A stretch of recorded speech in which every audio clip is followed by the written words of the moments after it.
Hi, it's Laurie Williams here with the Alcohol Ink Art Community, and today I wanted to do just a quick demonstration of how I seal alcohol ink on Yupo. And incidentally, I use the same process when I work on tile as well. There are three different sprays that I use. The first spray is a kmart varnish, and it is the portion of the process that fixes the inks. If you were to start with, say, a UV resistant, the inks would probably move. So I highly recommend starting with kmart varnish. It is what I've used and what I know to work for me to keep my inks moving. And so I start off by spraying my kmart varnish. What I do is I start with a left to right motion. So I pop the lid off my can and I start from the left and I go to the right in a moving fashion. Let's move these out of the way. Left to right. I'm about 8 to 10 inches away from my piece. And so after I do one pass, I'll wait about 30 minutes to an hour and I'll come do another pass. So that was my second pass with the kmart varnish. Now, kmart varnish, like I mentioned, fixes the alcohol ink so that it doesn't move. And it also says that on the can that it protects, it has a non-yellowing protection. I'm not sure that really pertains to us with alcohol ink, but it definitely doesn't hurt anything. When I'm done waiting and getting my third pass on this piece, I will then come back behind it the same method with 2 to 3 coats of the UV resistant clear. Now, the reason I use a UV protectant is because if you aren't aware, alcohol inks are prone to fading. And if they're left in the sunlight, direct sunlight, some colors will fade. And that is definitely undesirable when you've worked really hard to create a nice piece of art. So we use the UV resistant clear from Krylon.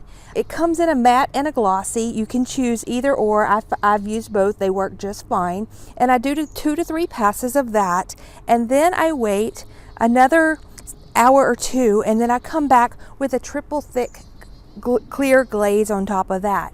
Now, if I were working on tile, I've used the triple thick brush on with a sponge brush, and that actually works beautiful. I have a number of beautiful tiles that I've coated this way, and they're absolutely gorgeous. It's a great alternative to resin, and I invite you to check that out. So my process is kmart varnish, UV resistant clear, and a triple thick crystal clear glaze. Okay, so I've let my 2 layers of kmart varnish dry, and you may want to do 3 layers, but for the purposes of this demonstration I'm only going to do 2. And now I'm going to spray my UV resistant clear by Krylon, and you're going to make sure you shake the can.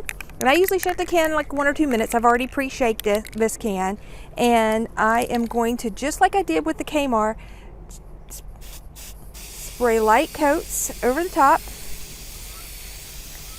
I'm pretty generous with it, but I also am very constant. I don't stop in one area. I am constantly moving left to right and spraying across, and that is the secret to preventing getting clumps and bumps in your artwork after you spray it. So I'll come back and I will do another coat of the UV resistant just to be thorough about it, and then I'll come back with the clear glaze.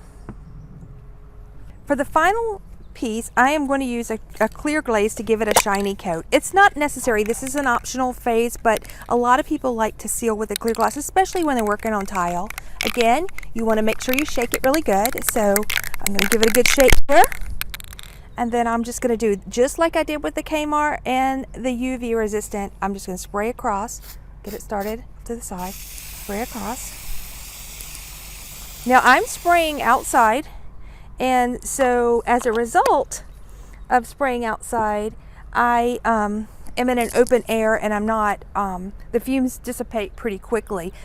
I do not recommend doing it indoors at all. Maybe in a garage if you had a garage door open. But what I do is when I'm completed with my spraying, I will either cover it with a piece of Tupperware or plastic container to keep the dust particles from coming in, or, and what most cases I do is I bring it indoors and let it dry and cure, which I let it dry and cure for a couple of days or more before I try to frame it or present it to anyone. I hope this presentation clears up some of the questions about sealing with alcohol ink. This is just my process. There are other processes, and I understand that outside the United States it's a little difficult to get the Krylon products because they're not offered in countries like Australia and the UK.